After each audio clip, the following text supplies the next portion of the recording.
That being said, we also offer, as a governing body, myself, and express our town's deepest sympathies and sincere condolences as to the death and loss of Katie Crone, our longtime resident. But we also take special recognition and celebration, and that is a celebration of a life well lived, and as all the neighbors in the neighborhood and all her friends and family can attest, it's a recognition of someone who would have turned 100 years old on January 29th, and we are going to go ahead and proclaim that, celebrate that fact, and celebrate her life.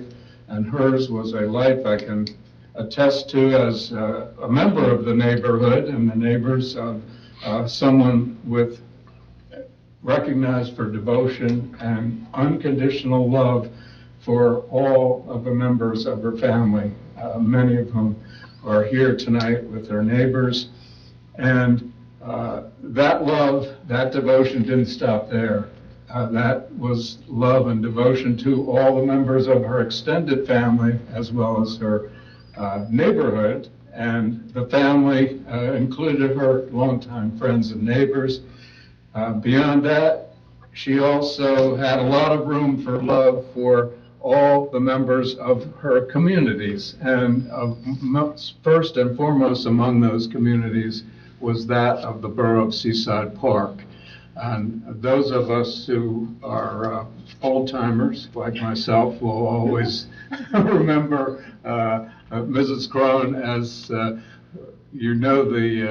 credo or the motto of the United States Post Office. It's through whatever it is, rain, no, nothing will stop the post office. And back then, and I hope still is the case, but back then certainly she lived by that, and she and others were always there, and they knew exactly if you had a mail forwarding or what to do with it and how to be pleasant and wonderful to every friend and neighbor, whether it was a senior citizen or not. That mail got delivered with a smile, and that's what government service is all about. And she was certainly a wonderful person, and the governing body recognizes her, celebrates her this evening, and we welcome as well, and I'll have them come up momentarily. We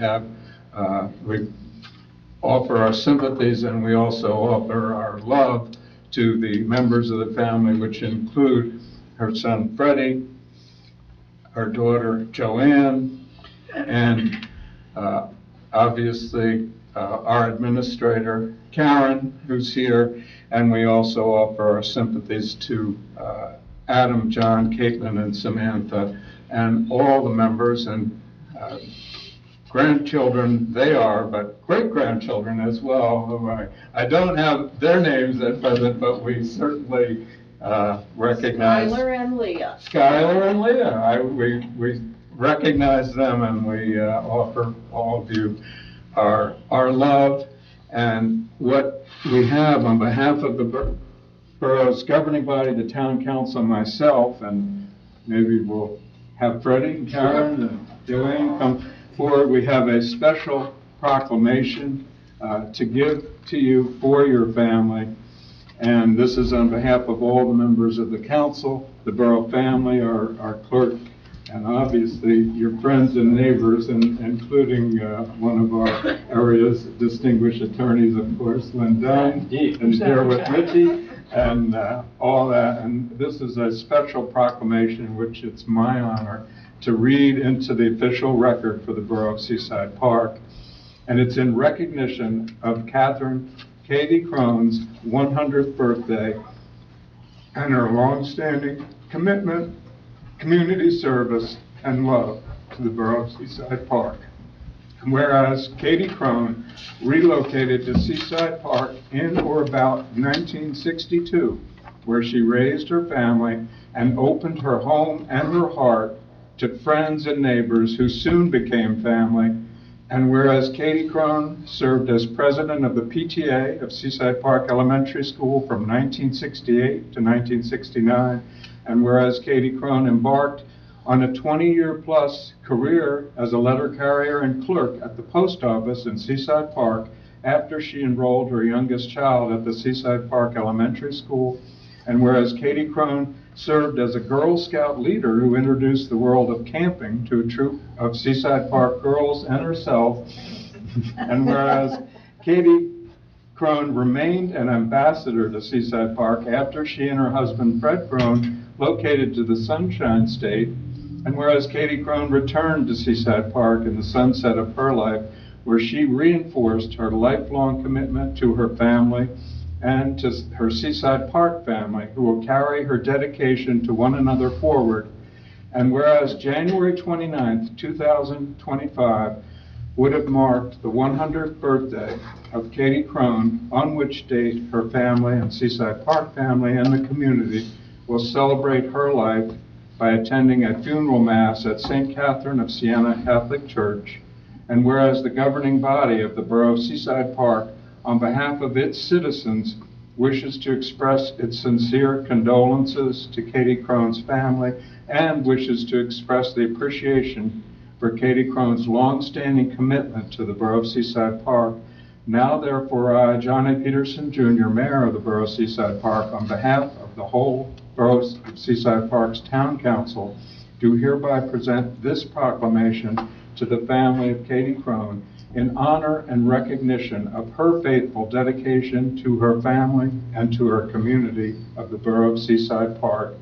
And now be it further proclaimed by the Borough of Seaside Park, which proudly declares Wednesday, January 29th, 2025 as Katie Crone Day throughout Seaside Park.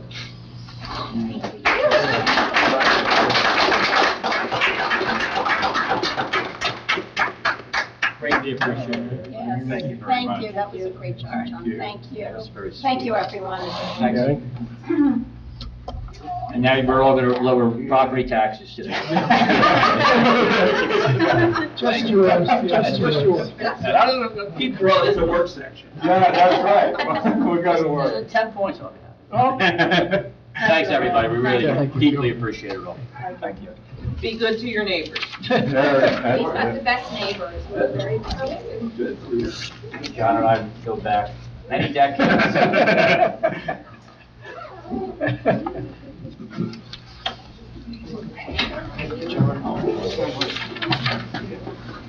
Thanks again, Thank you, John. guys. Yeah. Give me a little Take care, hand. Chef. Yeah, all right.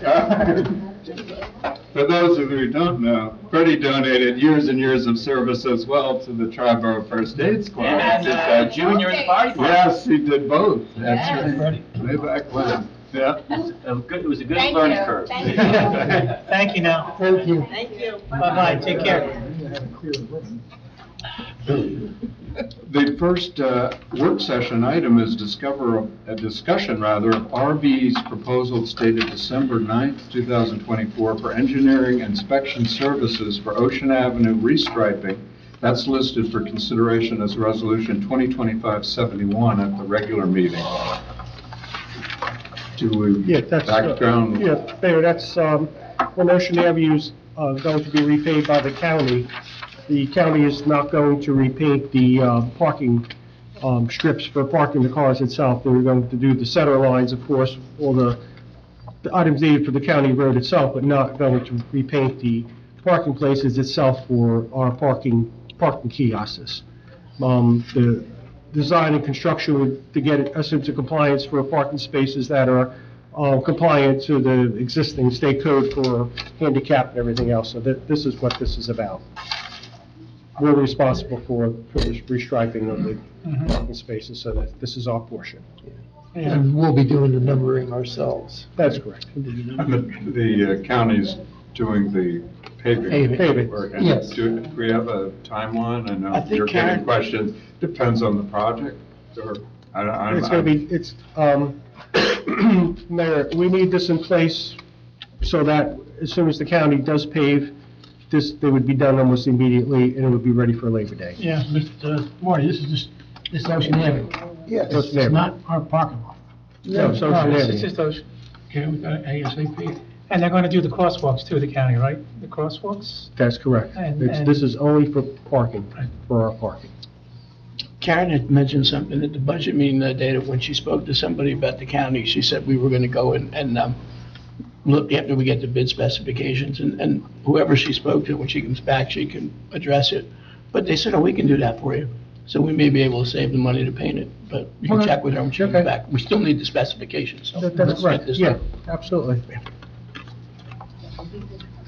Anything else then on that one? Well, the next item we have is discussion of cross-acceptance process for NJ State redevelopment, or rather, development and redevelopment plan. That too is listed for consideration as Resolution 2025-73 at the regular meeting. And this entails, the county is really our lead negotiating entity, but this is a state mandated process that we are participating in. I have the initial summary. It's somewhat lengthy, but Jenna was kind enough to give this to me that we had some time ago. I know Steve's familiar with it as well. I can just give some generalizations. The purpose of the cross-acceptance is to achieve consistency among state planning documents and the state plan by comparing local level plans to the state plan, and municipalities with an endorsed consistent plan will be eligible for benefits. So that's one of the main considerations. That's such as technical assistance, direct state capital investments, priority for grants and loans, and a coordinated regulatory review for projects consistent with endorsed plans. And then there's a summary of process. It's somewhat lengthy. The role of the municipality is to adopt a resolution of participation to your negotiating entity, and that entity is Ocean County, and then prepare a cross-acceptance response template. Then there's the role of the county. It goes on that submitting a resolution of participation, a draft work program. So it's quite a process, and this is a necessary step in that process with the comparison of plans, ultimately negotiation as needed of plans. Negotiating entities and the municipalities will meet with the State Planning Commission to discuss any discrepancies between the local plans and the state plan, and during the process, revisions to the preliminary state plan will be made to reflect any potential changes discussed. And again, the county is our lead negotiating entity in this.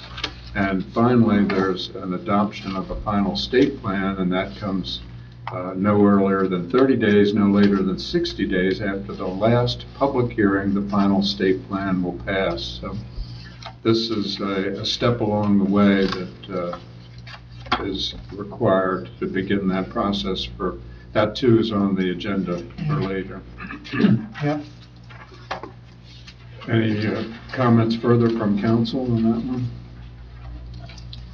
And the third item, this has been discussed in several past work sessions, and that's discussion of the DCA's fourth round affordable housing present need and prospective need numbers. And that is listed for consideration this evening as Resolution 2025-74 at the regular meeting. And this has come about, we've had input, research as needed, and valuable expertise provided by our attorneys, and that includes Mr. Zabarski's office and our planner, Kendra Lely. And in particular, we have with us, and we thank her for her past and ongoing help and expertise, and that is our special counsel, who's Jean Cipriani, who's seated here. And she, Ken, if we could welcome you up to the podium, or I don't. Sure. We could. Stand here? Or here, Have a seat right here. or next. We have a mic. Yeah, we have over on. Okay, here, it's all right, I'll, so that when your son Lee's facing out? Yeah, that would be. be fine. And, Hello. and I know you have other meetings to go to and participate. We thank you for coming for this one. And I know in the interim, we've had submitted input from our planner, Kendra Lely. We've all digested and reviewed that, and maybe I'll turn the floor over to Jean for Sure. where we go and what the process entails. Well, and I think it's important, to take a look at when you're looking at the resolution, and the form of the resolution to a certain extent is dictated by state law. And as we've discussed amongst the governing body, the law was amended this year, so there's sort of a new process and there are new requirements. And one of them is the adoption of this resolution. So in order to retain protection, it's important to adopt the resolution. The resolution only talks in terms of the number provided by the state, and that number represents only sort of Seaside Park's portion of the state of New Jersey's affordable housing obligation, as divided by a lot of factors. What is more important, even though it's only included in a whereas clause, and I had spoken to the planner today and received an email which I was able to forward to the mayor and Administrator Karen Kruen, which talked about the realistic development potential. So there are two numbers that you'll see in the resolution. That one number of 18 affordable housing units is the state's estimate of Seaside Park's portion of affordable housing units needed in the state of New Jersey. But ultimately, what we have to plan for is the RDP number, the realistic development potential. You guys all know, everyone in this room knows it better than I do, and I know it plenty well, that Seaside Park is almost 100% development. There are not large swaths of land waiting to be developed.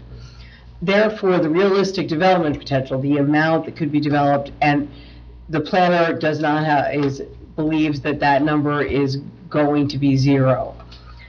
That is not part of what needs to be done today, but it is included in the resolution because I know that it's disturbing. The idea of trying to come up with 18 affordable housing units in Seaside Park in the next 10 years is impossible. The good news is that the law actually recognizes that impossibility, allows you to plan instead for the realistic development potential, which is likely to be zero. And I don't want to overcommit to the planner. She hasn't done the RDP, but she did put it in writing that she believes that's going to be the number, so it could be 1, but it's more likely to be a full 0. So by adopting this resolution tonight, you are protecting the town from builder's remedy suits. You are signaling to the courts and to the DCA that you are participating in the process. And as part of that, ultimately in the late spring, there'll be a plan that's developed for the realistic development potential. If that is indeed 0, as anticipated, that will be the number that has to be planned for. Two quick things I think, Gene, we should say. One is the current need is 0. Correct. And number 2, publicly owned property is not included in the vacant survey, correct? That's correct. Publicly owned property, and there are also property, from a planning perspective, property within the floodplain is not appropriate for the provision of affordable housing. As you may be aware, a lot of the property in Seaside Park is in the floodplain. Thank you. Thank you. Thanks, Steve, and thank you, Jean. Thank you, Gene. Any questions, comments from council for Jean on this? I know we've been reviewing it, digesting it for some time. Does anyone on the council have other work session items? Well, I do not. So should I take this bottle of water? Yeah. And go back to my seat? well, I was. Stay there for a second. No, I was just going to keep that.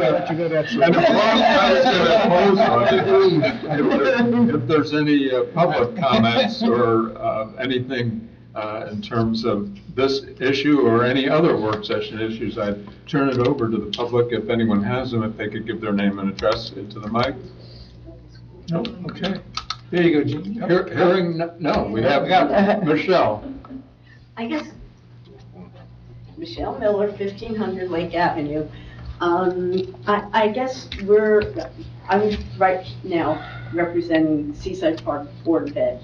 We have a building, and like most of the area, it's in the flood plan, but we were hoping that the town could use it.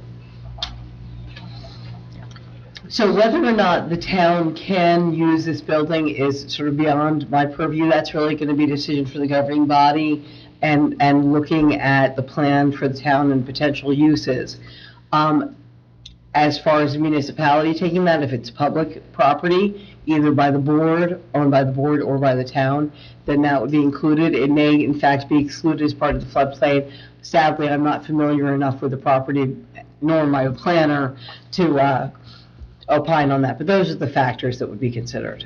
So the areas in town that have been bought and that are empty, that isn't necessary to be part of affordable housing. You know, we have some lots that are empty, that the town did purchase. Is it possible for those to be used for affordable housing? So there are two different kind of concepts embedded in what you just said. So there's what's possible, and then there's what's required by law.